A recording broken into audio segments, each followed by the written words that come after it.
Assalamualaikum warahmatullahi wabarakatuh. Perkenalkan, nama saya Ibrahim Duniasan. Saya dari kelas A dengan NIM 2214124008. Saya merupakan mahasiswa jurusan Ilmu Hukum Kemasyarakatan, program studi Pendidikan Pancasila dan Kewarganegaraan. Pada kesempatan kali ini, saya akan menjelaskan materi yang berjudul demokrasi. Nah, apa sih itu demokrasi? Jadi, demokrasi adalah sistem pemerintahan di mana kekuasaan tertinggi berada di tangan rakyat, baik secara langsung maupun melalui wakil yang dipilih. Nah, prinsip utama yaitu kedaulatan rakyat. Rakyat memiliki kekuasaan tertinggi. Yang kedua, pemilihan umum. Rakyat memilih pemimpin dan wakil mereka. Dan yang terakhir itu ada kebebasan berpendapat. Setiap orang berhak mengungkapkan pendapatnya. Selanjutnya ada sejarah demokrasi. Dimulai di Yunani kuno sekitar abad ke-5, khususnya di Athena, dengan konsep demokrasi langsung. Perkembangan sejarah. Demokrasi berkembang melalui revolusi-revolusi besar, seperti Revolusi Amerika 1776 dan Revolusi Prancis 1789.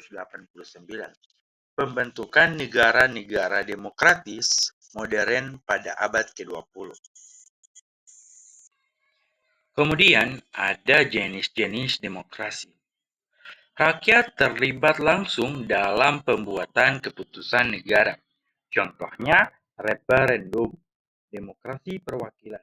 Rakyat memilih wakil untuk membuat keputusan atas nama mereka. Contohnya pemilu legislatif dan presiden. Adapun ciri-ciri demokrasi. Yang pertama, setiap warga negara memiliki hak untuk memilih dan dipilih. Yang kedua, kebebasan individu. Hak asasi manusia dihormati, termasuk kebebasan berbicara dan berkumpul. Yang ketiga, supremasi hukum. Semua orang tunduk pada hukum yang berlaku tanpa diskriminasi. Pluralisme politik. Ada lebih dari satu partai politik dan ideologi yang dapat berkompetisi. Selanjutnya ada keuntungan demokrasi dalam hak asasi manusia. Yang pertama, mendorong kebebasan berbicara, kebebasan berpendapat, dan hak-hak individu. Yang kedua, mendorong partisipasi publik, memberikan kesempatan kepada rakyat untuk terlibat dalam pengambilan keputusan kesejahteraan sosial.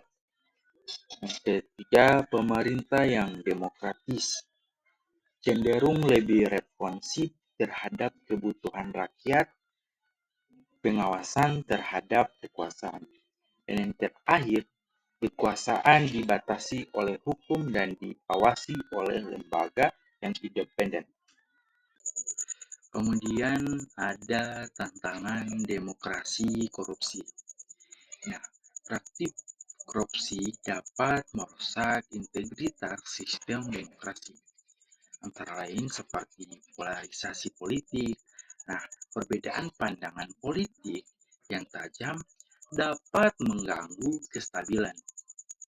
Yang kedua ada tantangan teknologi, yaitu penyebaran informasi yang salah satunya hoax melalui media sosial. Dan yang terakhir itu ada partisipasi terbatas. Nah, tidak semua warga negara aktif dalam proses demokrasi.